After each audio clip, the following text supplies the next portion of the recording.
Now, so obviously that's the formality at the end where this now goes through to the next stage of the Public Bill Committee, as he talked about it there. And this is the first of several readings that it will get and hearings that it will get and committee thrashings that it will get, as in thrashing out issues. This is what Kim Leadbeater, the backbench Labour MP who brought this to Parliament, she says this is the point at which some of the concerns or more of the concerns can be materially addressed. Yes, absolutely. What you were hearing just a few seconds ago from Lindsay Hoyle is what happens when any government bill essentially passes the second reading of the House of Commons. It essentially will set up the procedure for the next couple of weeks and months. Now, it's important to say that it's going to take months, and Kim Leadbeater herself admitted it would probably take at least 6 months before this bill is even anywhere near getting ready to become law. So the next stages will be even more important. I think a lot of MPs really did vote in favour of seeing how this goes and seeing what this bill looks like at the end. This can still fall, Sheila. It doesn't mean that it's definitely going to become law. It is just the next Commons hurdle. And it has passed quite a momentous hurdle today in the House of Commons. This is something that didn't happen almost 10 years ago when MPs last discussed it. It was overwhelmingly defeated. And a clear majority here of 55. Obviously, there are 650 MPs in the House of Commons, and this is more than that 326, which needs to take you over into the sort of halfway point there. And obviously there is still a lot of strength of feeling on the no side. 275 MPs still not sure about exactly what this legislation is going to look like, enough to vote it down. And now, will we have enough people to get this over the line when it does come? So there will be people on the yes side in Kim Leadbeater's camp who will be quite, I think, concerned. That number, 330 MPs, they are going to need to maintain those MPs, and they're going to need to make sure they do everything they can to keep that if they're going to keep the momentum in Parliament to make sure this gets through many more Commons hurdles to come. And I think based on what we were hearing just a moment ago from Professor Julia Riley, a very experienced palliative care doctor who was outlining her points of opposition, not just in principle but in the detail, she was saying, and I suspect that elements that she talked about will be the very things that will be talked about and challenged. The lack of provision in the bill for a palliative care assessment to take place before a person leaps straight to this point. 6 months diagnosis of survival time, difficult, inaccurate, and there will, I'm sure, be more and more concrete examples of that being brought to bear in the debate. Which medical person, which type of doctor gets to be the doctor that signs it off? Is a medical person going to be inside the room when it happens? If they're not, will that leave the way open for coercion and bad practice? I mean, I'll give you a quote from Professor Julia Riley just moments ago here on LBC. She thinks what you would be seeing is setting up a legal route for Harold Shipman. But on the other side, we heard from Rabbi Jonathan Romain saying, let's improve palliative care. And for those people who still would die a horrible death and have had enough and know that they're en route to dying imminently, have a choice to put their hand up and say, I want this now instead. Exactly. And that's the rub, isn't it? It's that point where the whole thing lands. Yeah, and there's going to be a lot of things I think that Kim Leadbeater is going to have to do to really, I think, tighten this legislation even more if she's going to see MPs back it for the third reading. And they are going to now be going through it line by line by line. And she was actually asked earlier today whether she would consider amending that legislation when she was talking to our LBC colleague Tom Swarbrick a couple of weeks ago. She suggested that she wasn't actually open to changing it at all. She said, I've done all I can to make sure this is the best bill possible. She's not going to be able to say that, I don't think, with the majority being what it is. Like, say, 55 still good, but it's still, if just 30 MPs change their minds and decide that actually not enough is being done. Firstly, I think to safeguard doctors, what does this look like for a doctor that doesn't want to sign this off?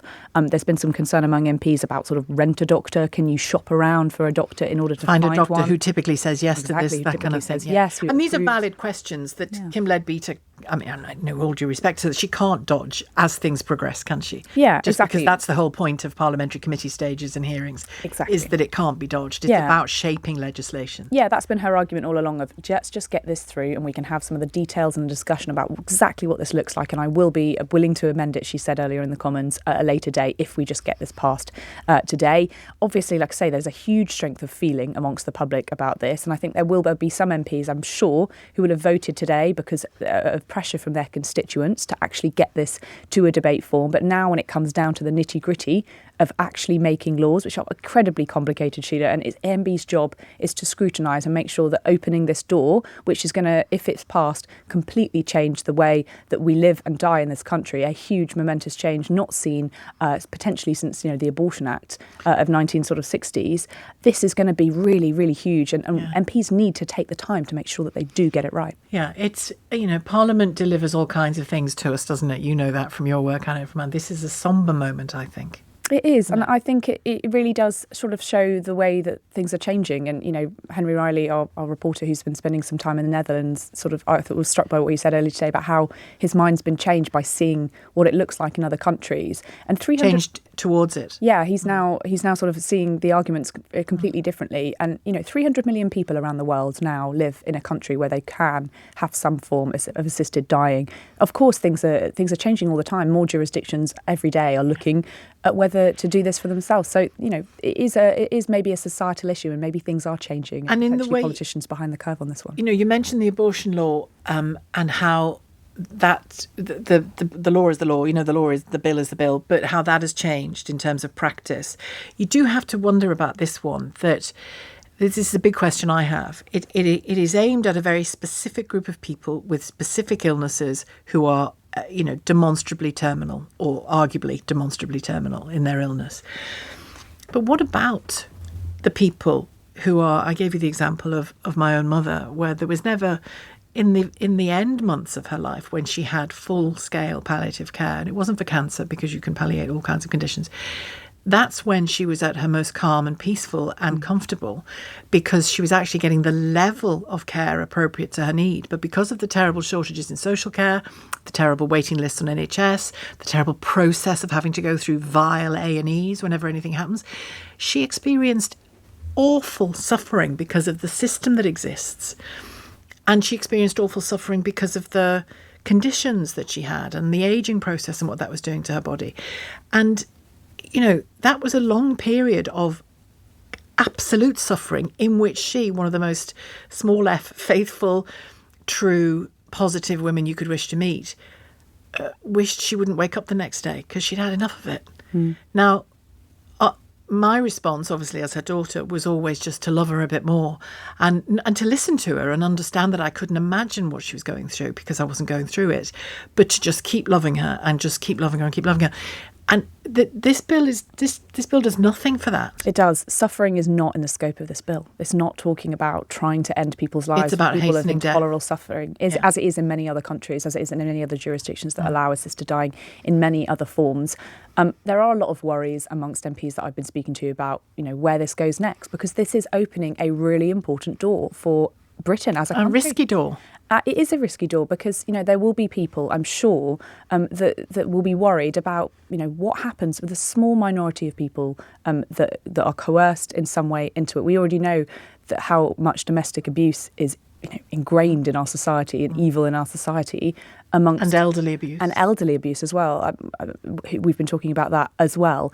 That is something that and medical abuses. Exactly. DNR notices, we've seen it. Yeah, and also the idea of the role of the state, something that Shabana Mahmood, the Justice Secretary, spoke about, the role of the state. And her very powerful argument against this was that she didn't really believe that the NHS was in a state where she felt that she could trust the state enough to deliver such an important thing. So there are a lot of things. But yes, this doesn't talk about intolerable suffering at all, because it's just something that I think, even for a High Court judge to be able to measure what is intolerable suffering is something extraordinary, and it's incredibly subjective. So I think at the next stage for MPs, they are going to have to try to nail down this as much as possible, while on the other end of the spectrum, there will be campaigners and disability rights campaigners who will be wanting to push this bill to go even further.